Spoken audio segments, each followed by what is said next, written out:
Baik, Assalamualaikum warahmatullahi wabarakatuh. Selamat siang, salam sejahtera untuk kita semua. Semoga di hari ini kita diberikan kesehatan, selalu dalam keadaan sehat, dan eh, diperlancarkan ibadah puasanya bagi yang menjalankan. Semoga apa yang kita kerjakan hari ini mendapat keberkahan dan keridhaan dari Allah Tuhan Yang Maha Esa. Pada pertemuan kedua kali ini, kita akan memasuki materi mengenai sejarah perkembangan bahasa Indonesia. Kemarin di pertemuan pertama, sedikit saya kupas apa konsep dasar bahasa itu, kemudian awal mula bahasa Indonesia dilahirkan. Kemudian saya juga menyinggung sedikit mengenai sejarah.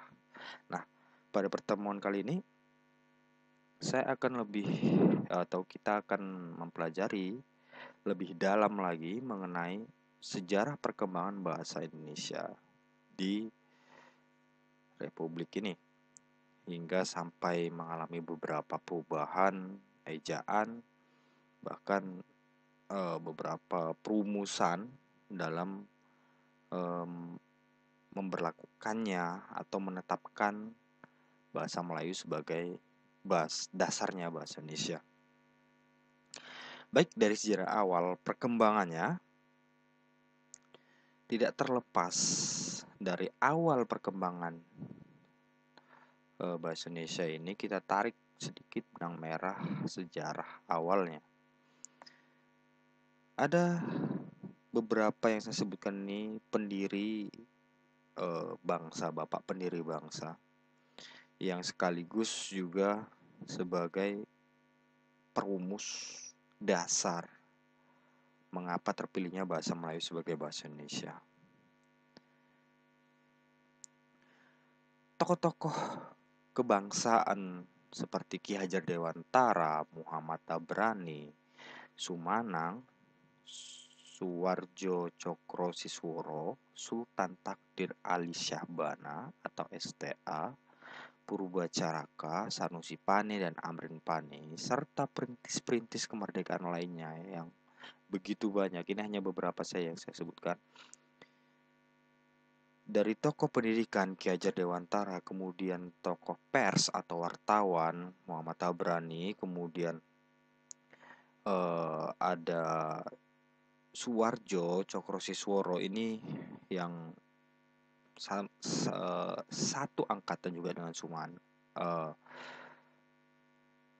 Muhammad Tabrani, kemudian Sumanang, seorang politisi, kemudian Suwarjo Cokro Sisworo ini juga satu angkatan dengan Muhammad Tabrani yang seorang wartawan juga dan salah satu pendiri BMD kala itu yang dikenal dengan Badan Musyawarah de Jurnalistik, karena kita nanti akan menyangkut ejaan di sini. Yang kemudian di kemudian hari saat ini kita mengenal dengan istilah PWI, dengan singkatan PWI atau Persatuan Wartawan Indonesia. Jadi ada Sultan Takdir Ali Syahbana juga selaku sastrawan, dan Sanusi Pane juga selaku sastrawan, dan Amrin Pane juga selaku sastrawan. Sanusi Pane dan Amrin Pane merupakan abang beradik yang menekuni bidang yang sama. Kemudian ada Purbacaraka, seorang budayawan. Jadi dari beberapa tokoh ini, mereka melakukan perumusan mengenai konsep dasar bahasa yang akan dipakai sebagai bahasa persatuan kala itu. Jadi beberapa tokoh ini yang saya sebutkan menjadi pendiri atau penginisiasi lahirnya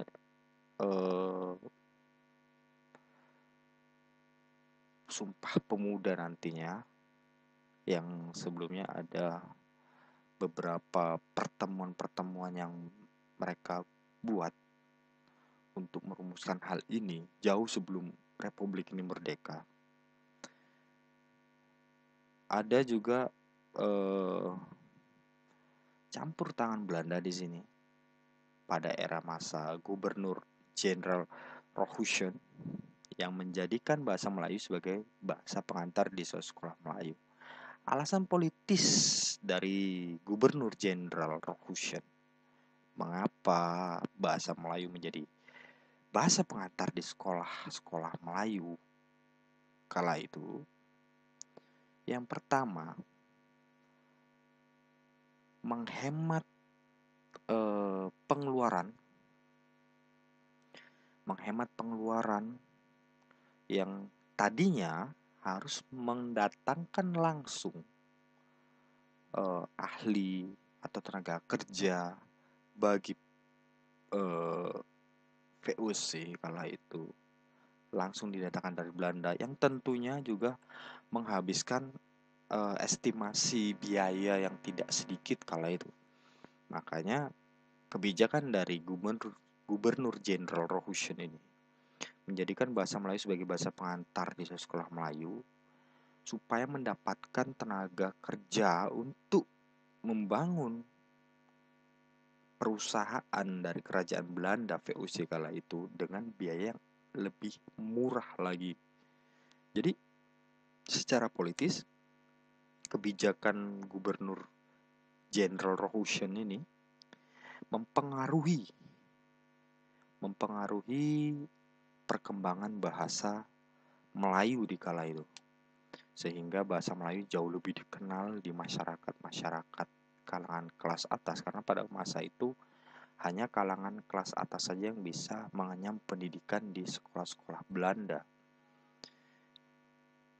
Dari sejarah inilah bahasa Melayu menjadi bahasa yang mudah dan gampang masuk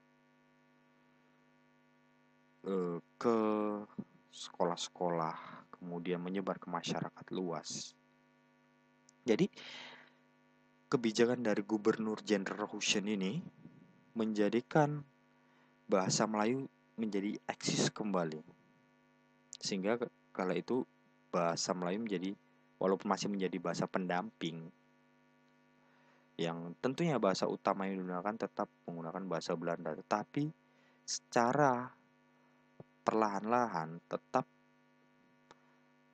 menjadikan bahasa Melayu ini menjadi wilayah yang otonom dan dapat berdiri sendiri nantinya, yang akan menggantikan bahasa Belanda sebagai bahasa komunikasi kala itu yang wajib diketahui atau dipelajari oleh pribumi.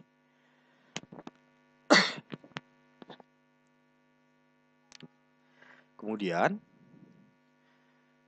dari Badan Penerbitan Belanda mendirikan sebuah taman bacaan rakyat kala itu, atau yang bisa dikenal saat ini adalah perpustakaan. Taman bacaan itu diberi nama Volkslector pada tahun 1908 dan di tahun 1917 berubah menjadi Balai Pustaka. Nah, kenapa dari Volkslector ini berubah menjadi Balai Pustaka? Karena adanya atau terlalu bercampur, banyak campur tangan dari pribumi yang kala itu ingin memajukan atau ingin membuka wawasan tentang kemerdekaan, tentang konsep merdeka, maka harus melalui bacaan-bacaan yang menggugah semangat dan pemikiran kaum-kaum elit pribumi waktu itu. Jadi dikelolalah Taman Bacaan Volkslector tadi oleh kaum pribumi, intelektualitas pribumi menjadi terbuka dari tulisan-tulisan para intelektual pribumi yang kala itu yang selalu menggema-gemakan kemerdekaan bagi Indonesia kala itu. Sehingga di tahun 1917 lah berubah menjadi Balai Pustaka. Nah, atas desakan para anggota atau para atau para anggota Dewan Rakyat kala itu, Volksstaat atau lebih dikenal dengan Volksstaat Dewan Rakyat kala itu, yang mendesak Ratu Kerajaan Belanda untuk menyetujui penggunaan bahasa Melayu di samping penggunaan bahasa Belanda itu tadi untuk pengantar masuk di ranah-ranah pendidikan. Hal inilah yang menjadi kunci penting. Mengapa demikian? Karena dengan penggunaan bahasa Melayu, identitas pendidikan tidak menjadi eksklusif lagi ranahnya. Jadi para pembelajar yang dari kalangan bangsawan pribumi kala itu dapat merasa memiliki bahasa sendiri, bukan bahasa Belanda, sehingga secara tidak langsung membangkitkan rasa nasionalismenya untuk merdeka. Gairah berjuang dalam kemerdekaan itu ada melalui jalur politik dan bentuk-bentuk propaganda melalui tulisan-tulisan yang mereka hasilkan. Kemudian puncaknya setelah dilakukan konferensi pemuda pertama, kemudian lanjut ke konferensi pemuda kedua di tahun 1928 ini, peristiwa inilah yang menjadi cikal bakal lahirnya bahasa Indonesia. Kemudian terus berkembang, yang terus berkembang hingga di tahun 1933 lahir sebuah perkumpulan dari gerakan-gerakan rakyat dari kalangan intelektual, membuat sebuah perkumpulan yang dinamakan Pujangga Baru. Nah, dari sini masuklah mereka menghiasi kekayaan intelektual yang mereka miliki untuk disebarkan ke masyarakat luas. Pada kala itu masih terbatas karena yang mengerti atau yang masih bisa membaca hanya kalangan-kalangan bangsawan atau yang bekerja di perusahaan-perusahaan kerajaan Belanda. Jadi dari perkumpulan Pujangga Baru inilah tulisan-tulisan mengenai kemerdekaan semakin digaung-gaungkan. Lalu hak kebebasan dalam konsep negara merdeka. Lalu bukan hanya itu saja, tapi juga muncul sebuah karya-karya sastra di sini. Hingga 17 Agustus 1945 secara otomatis bahasa Melayu juga ditetapkan sebagai dasar bahasa Indonesia. Lalu secara konsepsi atau secara hak yang legal yang dibuatkan undang-undang yang tertulis dalam undang-undang pada Undang-Undang 1945 pasca merdeka pada 17 Agustus 1945, penggunaan bahasa Indonesia telah diresmikan sebagai bahasa persatuan. Sehingga otomatis eksistensi bahasa Indonesia ini terus berjalan dan berkembang hingga saat ini. Dari pendirian atau perkumpulan dengan nama Pujangga Baru itu menambah eksistensi bahasa Indonesia itu tadi. Ada beberapa tokoh yang cukup sering terlibat dan giat dalam keterlibatannya dalam mengembangkan atau mempromosikan bahasa Indonesia ini tadi. Walaupun bukan dengan bahasa Indonesia yang kita kenal sebagai bahasa Indonesia saat ini. Jadi ada periodisasi waktunya bahasa Indonesia itu mengalami perubahan. Nah, tujuan pendirian perkumpulan ini untuk menyampaikan pernyataan ide mereka, pemikiran mereka, serta perasaan apa yang dialami. Contoh, karya sastra berkembang dengan beberapa gaya bahasa. seperti kala itu muncul layar terkembang novel karya Sultan Takdir Ali Syahbana yang menjadi virus gaya bahasa Indonesia yang baru, yang juga merebak di wilayah Sumatera, termasuk Medan, Sumatera Barat, yang kita kenal dengan Hamka, kemudian Matrona Yusuf Syubi, dengan majalah Pedoman Rakyat. Jadi dari perkembangan bahasa Indonesia ini banyak mengilhami sastrawan dan wartawan-wartawan untuk memasyarakatkan bahasa Indonesia di kalangan luas, sehingga lebih dikenal oleh masyarakat luas kala itu melalui terbitan-terbitan ataupun gubahan-gubahan cerita, hikayat maupun berita. Kemudian peresmian bahasa Indonesia itu yang sudah saya jelaskan tadi pada 28 Oktober 1928, jauh sebelum Republik ini merdeka. Artinya kesepakatan itu sudah ada jauh sebelum Indonesia memerdekakan dirinya sendiri atas perjuangan-perjuangan para pejuang, baik secara politis maupun secara angkat senjata, menggunakan senjata. Jadi mengapa dipilih bahasa Melayu, sedangkan mayoritas yang menjadi bidan lahirnya kemerdekaan hingga lahirnya bahasa Indonesia adalah mayoritas orang-orang Jawa? Opsi ini sebenarnya sudah menjadi sebuah pilihan.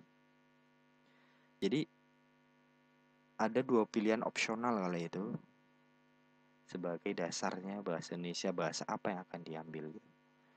Yang pertama adalah bahasa Jawa, yang kedua adalah bahasa Melayu. Namun Soekarno dan Muhammad Yamin kala itu tidak menyetujui apabila bahasa Jawa dijadikan dasar bahasa Indonesia, karena bentuk imperialisme atau penjajahan dalam ranah bahasa akan didominasi oleh suku Jawa kala itu. Mereka tidak ingin hal itu terjadi.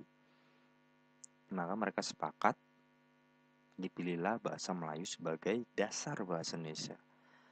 Alasan ditetapkannya karena persatuan bahasa Melayu kurang berarti kala itu, karena hanya digunakan dalam mayoritas masyarakat Melayu Riau dan pantai seberang di wilayah Sumatera. Jadi kalau kita tarik benang merah panjang, sebenarnya bahasa Melayu ini sudah banyak digunakan di wilayah-wilayah Nusantara sebagai bahasa penghubung atau bahasa pengantar dalam berbagai ragam dan kegiatan kala itu. Tapi terpilihnya bahasa Melayu ini yang pertama karena mudah dan tidak memiliki tingkatan ataupun kasta yang membuat kesulitan nantinya dalam pemakaiannya, karena bahasa Jawa sendiri memiliki ribuan morfem leksikal, artinya pembentukan kata dan maknanya itu sangat berbeda. Jadi berbeda-beda untuk penyebutan. Contoh penyebutan angka saja dalam bahasa Jawa 20 itu penyebutannya 20, 25 bukan 25 tapi seket. Nah, hal ini nanti akan menjadi ambigu atau kebingungan di tengah masyarakat yang akan menggunakan bahasa Indonesia ini tadi, jika dasarnya diambil dari bahasa Jawa. Kemudian ada beberapa peristiwa yang mempengaruhi perkembangan bahasa Indonesia itu sendiri. Ada beberapa peristiwa yang mempengaruhi perkembangan bahasa Indonesia itu sendiri. Yang pertama ada Budi Utomo sebuah organisasi yang didirikan, perkumpulan kaum-kaum cendekiawan kala itu, yang didirikan di tahun 1908. Budi Utomo yang merupakan sebuah organisasi yang bersifat kenasionalan yang pertama kali didirikan oleh eh, kaum intelektual, para cendekia pada masanya. Jadi dari kalangan terpelajar ini, dari kalangan kaum terpelajar Indonesia saat itu, dengan sadar menuntut agar syarat-syarat untuk masuk ke sekolah Belanda diperingat. Jadi kala itu syarat untuk masuk sekolah Belanda yang pertama harus dari kalangan bangsawan ataupun para karyawan dan pegawai yang bekerja di perusahaan ataupun kerajaan Belanda atau yang kerja di VOC gitu. Mereka menuntut supaya masyarakat biasa juga bisa belajar dan tidak harus bisa berkomunikasi atau bisa memahami baik secara komunikasi verbal, lisan ataupun tulisan dengan bahasa Belanda. Jadi mereka menuntut supaya memperingan tidak mengharuskan bisa berbahasa Belanda untuk bisa sekolah di sekolah Belanda kala itu. Jadi tuntutan mereka ini secara tidak langsung agar lebih banyak kaum yang terpelajar di Indonesia kala itu, supaya hak-hak pendidikan itu diberikan, hak dasar pendidikan itu dirasakan oleh pribumi, oleh masyarakat Indonesia, walaupun hal yang mustahil kala itu, karena hanya untuk kalangan bangsawan dan pegawai di kerajaan Belanda saja anak-anaknya yang bisa sekolah di sekolah kerajaan Belanda. Namun mereka menuntut untuk masuk ke sekolah Belanda tidak harus bisa berbahasa Belanda. Artinya mereka meminta keringanan dalam segi bahasa Belanda. Walaupun tujuan mereka ini untuk lebih menanamkan rasa nasionalisme para kaum terpelajar lainnya yang akan sekolah di sekolah milik kerajaan Belanda, supaya bahasa Melayu atau bahasa Indonesia lebih dapat dikenal oleh pelajar Indonesia kala itu. Kemudian ada balai pustaka yang saya jelaskan tadi, Volkslechter tadi yang berubah menjadi balai pustaka. Di balai pustaka inilah awal mula buku-buku itu diterbitkan. Jadi balai pustaka menjadi bidan lahirnya penerbitan buku-buku atau bacaan-bacaan yang ada di kalangan masyarakat kala itu.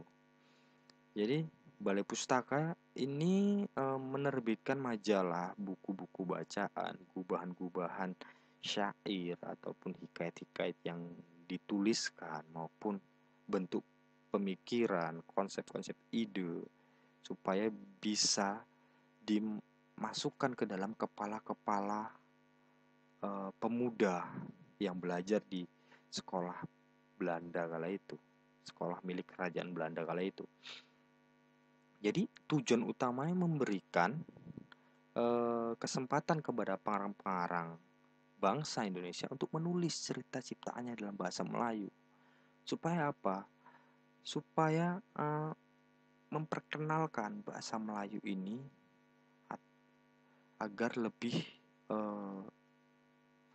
menyebar luas melalui tulisan-tulisannya. Dari situlah muncul karya-karya Hamka, kemudian Sultan Takdir Ali Syabana, Amrin Pane, terus Sanusi Pane. Dari sinilah lahir karya-karya dengan bahasa Melayu klasik kala itu. Kalau kalian pernah melihat film Tenggelamnya Kapal Van der Wijk, maka seperti itulah bahasa Indonesia yang digunakan pada masanya. Lalu memberikan kesempatan kepada rakyat Indonesia untuk membaca hasil ciptaan bangsanya sendiri dalam bahasa Melayu. Jadi secara tidak langsung Balai Pustaka ini menumbuhkan cintailah produk-produk dalam negeri kala itu. Dari sisi karya-karya yang dihasilkan, karya-karya yang diberikan, yang disumbangkan oleh para penulis rakyat Indonesia kala itu, supaya hasil tulisan masyarakat atau rakyat Indonesia juga dibaca oleh bangsanya sendiri, supaya lebih mencintai dan menghargai karya yang diciptakan oleh anak bangsanya sendiri, sekaligus membuat sebuah konsep kemerdekaan. Jadi mereka di sini juga menyisipkan narasi-narasi kemerdekaan, narasi-narasi ingin merdeka dan berjuang supaya melawan penindasan dan penjajahan secara fisik dan secara batin yang dirasakan, sehingga menjadi negara yang berdiri sendiri, yang mengolah hasil buminya sendiri. Jadi Balai Pustaka ini juga mengambil peran penting dalam membangun budaya baca atau literasi, pengenalan literasi awal-awal kemerdekaan dan sebelum merdeka.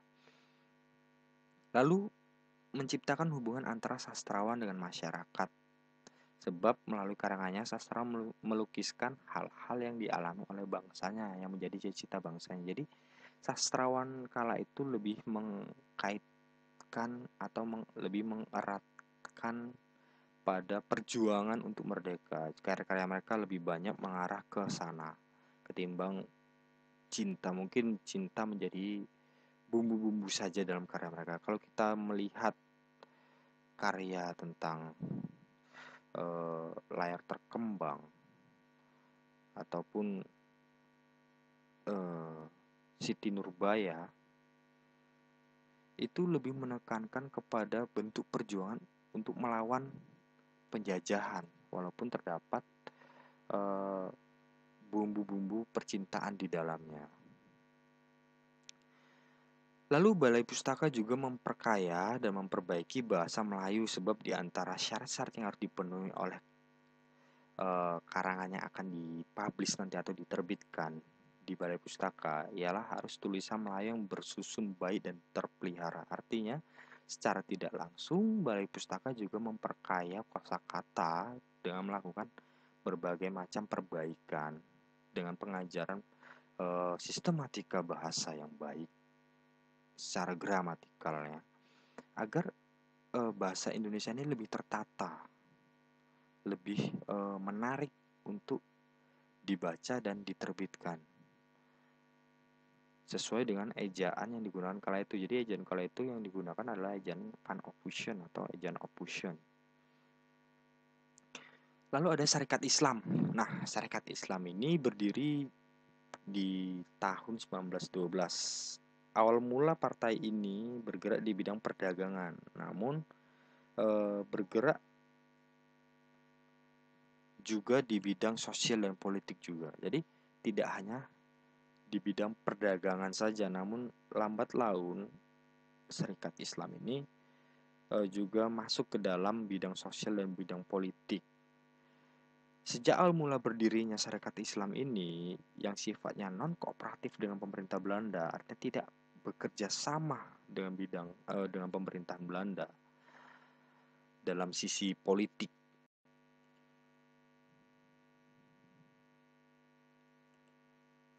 Jadi Sarekat Islam ini bukan sebuah partai yang ingin bersatu dengan pemerintah Belanda saat itu untuk melakukan kerjasama dalam bidang perdagangan. Namun mereka bergerak secara gerilya, artinya gerilya supaya tidak melakukan kerjasama, bahkan menentang penjajahan dan kedudukan Belanda yang ada di Indonesia. Dan mereka juga tidak menggunakan bahasa Belanda dalam komunikasi mereka, dalam komunikasi politik mereka maupun komunikasi sosial mereka dan pola perdagangan yang mereka lakukan. Mereka mempergunakan bahasa Indonesia, sekaligus memperkenalkan bahasa Indonesia itu di masyarakat luas supaya lebih mencintai dan menumbuhkan rasa nasionalisme di masyarakat luas, karena jalur mereka juga di ranah perdagangan, sehingga melalui perdagangan ini pula lebih menekankan, lebih memudahkan mereka dalam menyusupkan hal-hal yang berbau kemerdekaan supaya rakyat juga mau berjuang secara perjuangan fisik maupun bentuk pola perjuangan diplomatis kala itu. Kemudian puncaknya itu pada Kongres Pemuda. Yang paling dikenal adalah Kongres Pemuda yang diselenggarakan pada tahun 1928 di Jakarta. Ini adalah Kongres Pemuda yang kedua. Jadi sebelumnya itu ada di tahun 1926, 2 tahun sebelumnya, ada Kongres Pemuda yang pertama. Nah, di Kongres Pemuda yang pertama ini, yang diselenggarakan di Jakarta, yang kala itu bernama Batavia. Kongres ini berlangsung bukan semata-mata hanya untuk membahas perkembangan politik, tapi juga membahas tentang perkembangan bahasa dan sastra Indonesia. Bagaimana mempersatukan wilayah yang besar di Republik ini, dari Sabang sampai Merauke, agar masyarakatnya menjadi satu kesatuan yang memiliki persatuan yang kuat. Dirumuskanlah pada Kongres pertama ini apa yang akan diambil, ditetapkanlah bahasa. Namun di tahun 1926 ini tidaklah rampung pembahasan itu.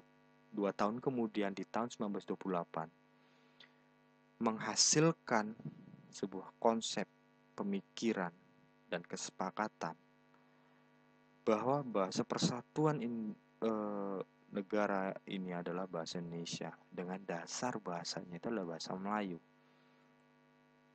Kemudian 1 tahun pasca kemerdekaan, tepatnya 18 Agustus 1945, ditandatanganilah Undang-Undang Dasar 1945 yang salah satu butirnya pada poin C, pada pasal 36, menetapkan bahasa Indonesia sebagai bahasa persatuan negara atau bahasa negara yang menjadi lambang identitas nasional setelah bendera, lagu, dan lambang burung Garuda. Jadi bahasa telah disatukan menjadi sebuah identitas bangsa yang menjadi ciri bangsa kala itu. Jadi para pendiri bangsa, bapak pendiri bangsa ini telah merencanakan atau telah membuat rumusan-rumusan bagaimana mempersatukan negara besar ini dengan sebuah bahasa yang satu, yang mudah dipahami dari Sabang sampai Merauke. Nah, ejaan-ejaan yang digunakan juga terus berubah. Ejaan yang digunakan pasca kemerdekaan tetap menggunakan ejaan Van Ophuijsen, karena ejaan Van Ophuijsen ini telah lama digunakan sejak 1801. Walaupun ini adalah ejaan peninggalan imperialisme Belanda atau masa kolonialisme. Jadi ejaan Van Ophuijsen ini dengan memiliki ciri khas penulisan kata-kata yang Y itu dituliskan dengan huruf J. Jadi ketika menuliskan yang, maka di ejaan saat ini kita lebih mengenal ini penulisan J. Nah, kata jang ini dibaca yang. J yang seharusnya dibaca dengan benar J, tapi dibaca dengan Y. Kemudian pajah merupakan dibunyikan kata pajah ini dengan payah, sayang dengan sajang. Jadi ejaan yang diwariskan oleh Belanda setelah kita merdeka adalah ejaan Van Ophusen. Jadi Van Ophusen ini sebenarnya adalah orang dari Sumatera Barat, blasteran anak keturunan Belanda, artinya ayahnya adalah warga Belanda, ibunya adalah warga pribumi. Kemudian ia menciptakan sebuah ejaan yang sesuai dengan bahasa yang digunakan kala itu, karena ejaan ini sudah lama digunakan sejak 1801. Kemudian yang menjadi ciri khas paling spesifik dan menonjol dalam ejaan ini adalah huruf U yang ditulis dengan OE. Jadi bunyi O ini dibaca U. Seperti guru, penulisannya gue roe. Kemudian itu, itoe. Umur, oemor. Soekarno, Soeharto, seperti itu. Kemudian tanda diakrik. Diakrik itu adalah titik 3. Kemudian seperti koma ain dan tanda trema. Nah, tanda koma ain ini seperti ini. Untuk mempersingkat, jika pada ejaan Van Ophusen ini tanda diakrik ini untuk penyebutannya K, kata K. Jadi kata makmur ini tidak ditulis K-nya, tapi disimbolkan dengan diakrik. Kemudian kekal ini tak. Jadi penulisan diakrik ini untuk penyebutan kata K yang secara tidak langsung ditulis. Nah, ini adalah ciri-ciri ejaan Van Ophusen. Lihat. Jadi ada huruf gabungan atau diftong dan diakrik dalam penulisan Van Ophusen ini.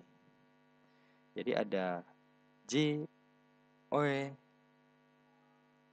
DJ, TJ, NJ, CH, dan SJ. Nah, J ini adalah penyebutan untuk Y, yaitu sayang dan yang.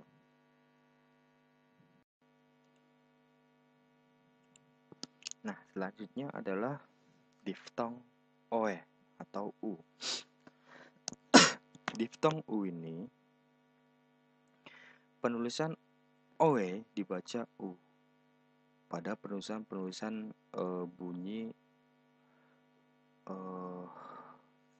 vokal U, jadi tulis OE. Kemudian DJ ini adalah dibaca J, diftong DJ. Seperti contoh kata ini, jujur. Jujur. Jadi DJ di sini dibaca J. Penulisan DJ adalah J dalam pelafalannya. Kemudian TJ dibaca C dalam pelafalannya. Seperti kata cut. Kemudian cantik. Jadi penulisannya menggunakan TJ. Kemudian NJ, diftong NJ ini adalah gabungan huruf atau diftong nye. Jadi CH di sini adalah KH yang kita kenal saat ini. Jadi khawatir. SJ di sini adalah SY, lebih ke penulisan syarat. Jadi ketika membaca syarat maka penulisannya adalah syahir atau sejarat. Kemudian tanda diakrik untuk penulisan K, pengganti huruf K. Kemudian pemberian angka 2 untuk reduplikasi atau pengulangan kata seperti kupu-kupu, pura-pura, itu adalah pengulangan, kata-kata pengulangan. Jadi tidak perlu dituliskan kata yang sama dengan pemisahan tanda penghubung, tapi pada kala itu menggunakan tanda 2 saja pada kata yang ditulis awalnya. Jadi seperti penulisan pura, jadi tidak mesti dijelaskan pura-pura. Jika pura diberikan angka 2 di belakang, maka ini adalah bentuk pengulangan kata yang sama. Nah, pada ejaan Suwandi, setelah ejaan Ophusen, digantilah ejaan Suwandi pada 19 Maret 1947. Ejaan Suwandi ini, alasan mengapa ejaan Suwandi ini diganti, alasan mengapa ejaan Ophusen diganti ke ejaan Suwandi, karena sejak lama telah digunakan bahkan sebelum Republik ini merdeka. Alasan utamanya adalah Soekarno kala itu meminta untuk menghilangkan bentuk peninggalan penjajahan termasuk dalam ejaan. Jadi ejaan Suwandi ini merupakan ejaan yang diperbaharui, walaupun hanya sedikit kata saja yang diganti atau penggunaan diftong ataupun gabungan huruf yang ada pada ejaan Ophusen diganti di ejaan Suwandi ini, seperti huruf OE yang diganti dengan pelafalannya U, jadi tidak lagi Soekarno tapi Soekarno. Lalu bunyi hamzah dan bunyi serentak ditulis dengan huruf K. Jadi seperti tak tadi, penulisannya TA diberi tanda diakrik koma di atas, itu tidak lagi ada pada ejaan Suwandi ini, melainkan langsung penulisan hurufnya.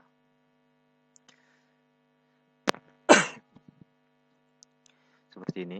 Jadi kalau pada ejaan Ophusen tadi K-nya tidak terlihat, maka diberikan tanda diakrik di atas ini. Lalu pengulangan kata pada ejaan Suwandi ini boleh menggunakan angka 2. Tetap diperbolehkan, jadi tidak terlalu berubah signifikan pada ejaan Suwandi. Kemudian awalan di dan kata depan di kedua-duanya ditulis rangkai dengan kata yang mengikutinya. Seperti kata di depan pada di rumah, di kebun disamakan dengan imbuhan di dalam penulisan. Jadi imbuhan di pada ditulis di karang itu dirangkai, disamakan di kebun itu dirangkai. Ini nanti akan berubah pada ejaan ed. Nah, ini adalah contoh iklan pada masa itu yang menggunakan ejaan Suwandi. Jadi kata yang atau y tidak dituliskan dengan y sebenarnya, tapi masih menggunakan j dalam pelafalan y.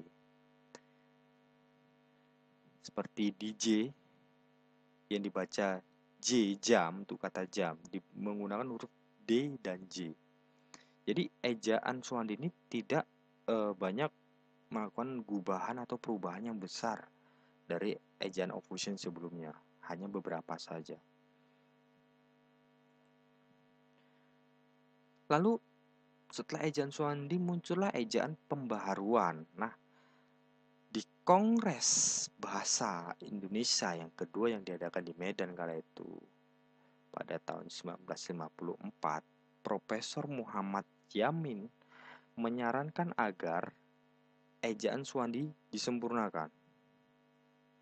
Nah, di ejaan pembaharuan ini yang di ketua panitiai oleh Priyono dan Katopo, mereka membuat sebuah standar dengan satuan fonem atau satuan bunyi terkecil yang diftong ai, au, dan oi dieja menjadi ai, au, dan oi.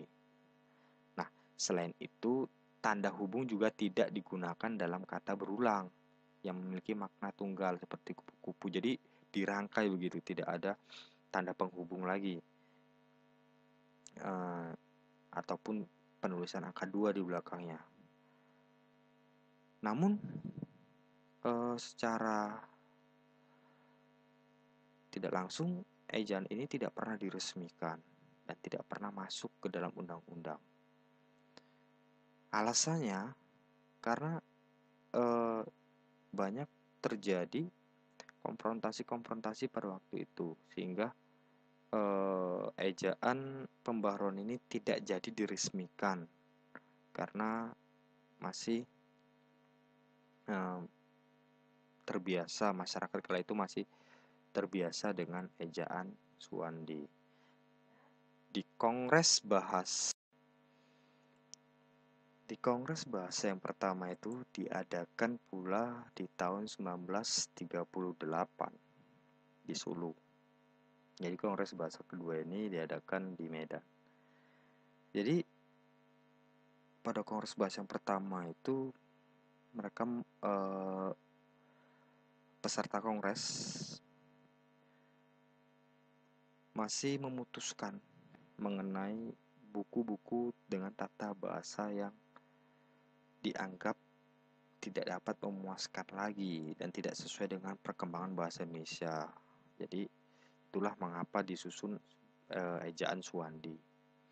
Lalu di Kongres kedua ingin dilakukan perubahan di ejaan pembaharuan ini. Mereka menamakan sebuah ejaan pembaharuan, tapi ejaan tersebut tidak pernah direalisasikan secara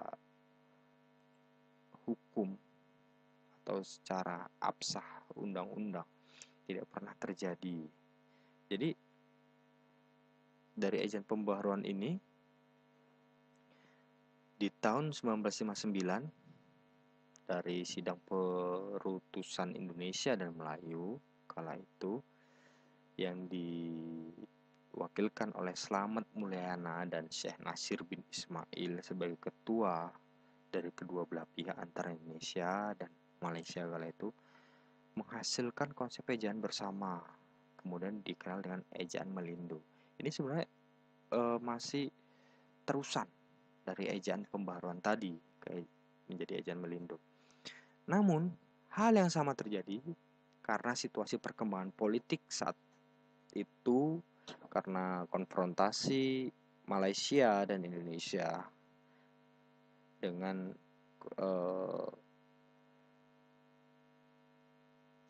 konfrontasi Indonesia ke Malaysia dengan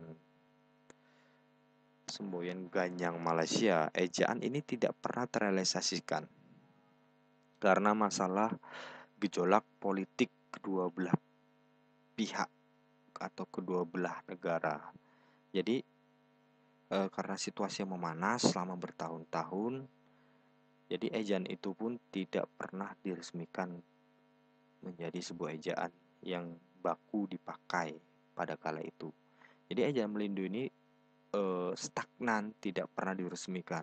Jadi hanya berbentuk konsep dan perumusan saja. Lalu muncul kembali perumusan ejaan LBK atau Lembaga Bahasa dan Kesusastraan.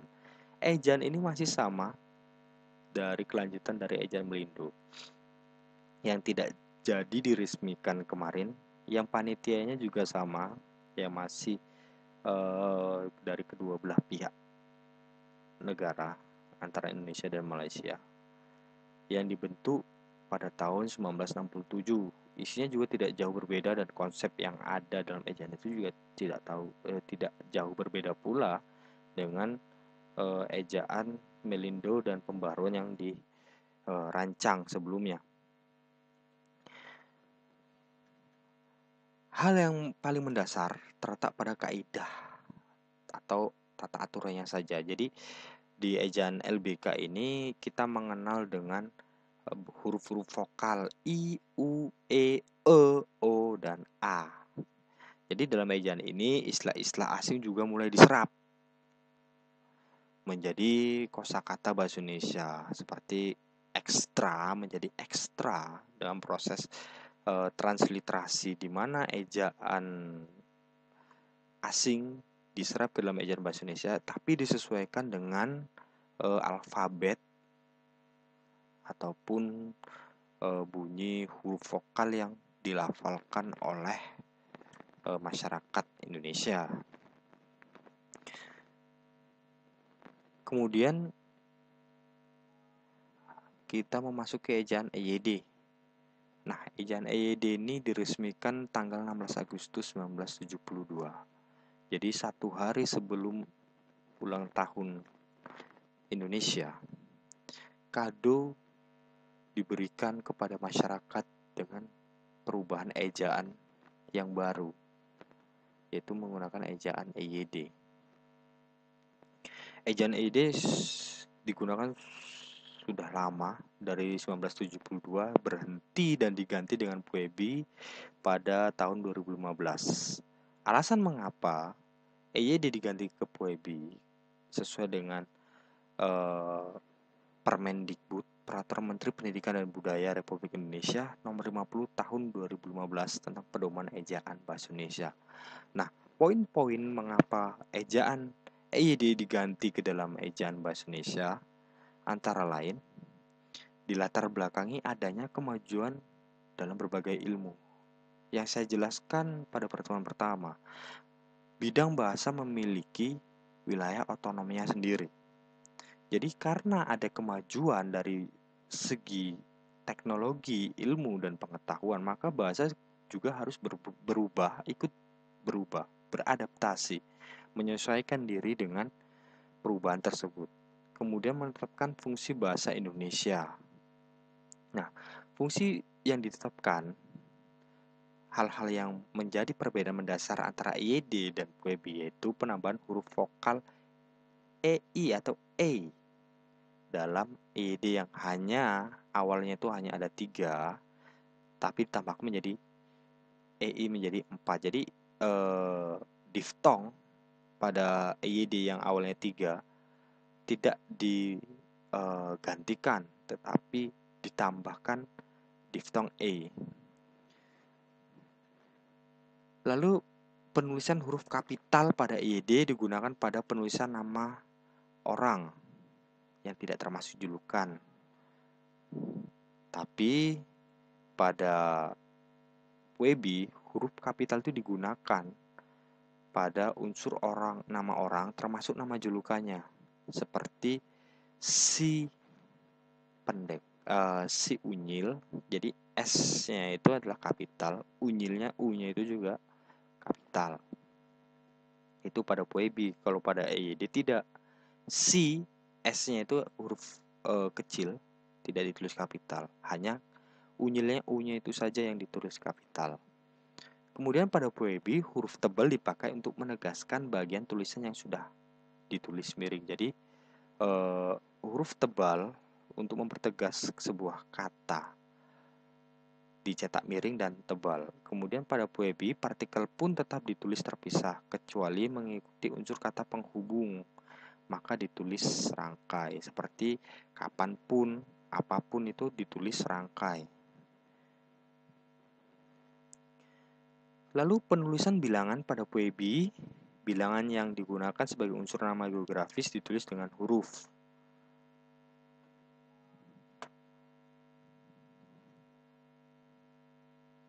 Kemudian penggunaan titik koma pada EYD digunakan dalam perincian tanpa penggunaan kata dan koma. Lalu sedangkan dalam PUEBI penggunaan titik koma tetap menggunakan kata dan. Artinya dalam EYD konjungsi dan ini sebelum masuk konjungsi dan itu ada tanda koma. Tapi dalam PUEBI tetap menggunakan kata dan. yang disertai dengan titik koma apabila masih dalam satu urutan paragraf yang menjelaskan kesatuan kalimatnya. Kemudian penggunaan tanda titik koma dalam PUEB dipakai pada akhir perincian yang berupa klausa, sedangkan pada EYD tidak ada hal yang mengaturnya. Artinya dalam PUEB ini lebih kompleks sifatnya. Jadi untuk penulisan tanda titik koma ini digunakan pada akhir klausa atau akhir kalimat sebelum selesai kalimat itu. Lalu penggunaan tanda penghubung pada PUEB tidak dipakai di antara huruf dan angka jika angka tersebut melambangkan jumlah hurufnya, sedangkan pada EYD tidak ada lagi hal yang mengaturnya, tidak diatur mengenai penulisan tersebut seperti ini. LP2M artinya P-nya bertuliskan 2 kali. Maka dalam penulisan secara PUEB bisa menggunakan angka. Kemudian tanda hubung pada PUEB digunakan untuk menandai bentuk terikat yang menjadi objek bahasan, sedangkan pada EYD tidak ada hal yang mengatur ini. Seperti ini.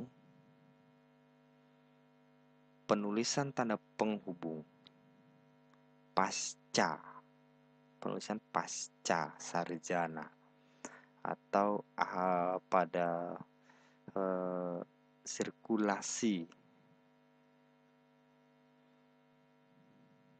inisiasi gitu. Jadi diberikan tanda penghubung. Jadi tanda penghubung ini dalam PUEB digunakan untuk menandai bentuk terikat yang menjadi objek bahasan, seperti penulisan S1 itu tidak lagi S dan angka 1 tetapi S tanda penghubung 1 gitu. Kemudian penggunaan tanda kurung dalam perincian EYD hanya digunakan pada perincian ke kanan atau dalam paragraf, tidak dalam perincian ke bawah. Sedangkan pada PUEB tidak ada hal yang mengaturnya, artinya dibebaskan, boleh dalam bentuk perincian paragraf ke kanan ataupun perincian ke bawah.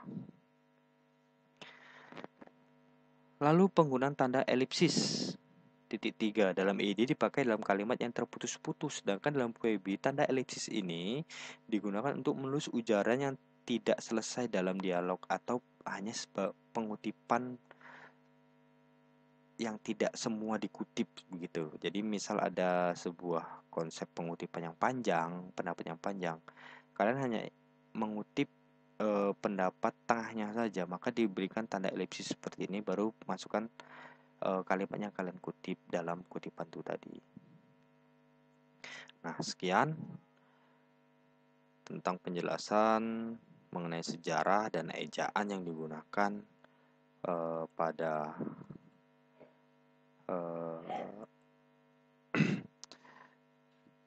yang digunakan dari pasca kemerdekaan yang ada di Indonesia sampai sekarang gitu.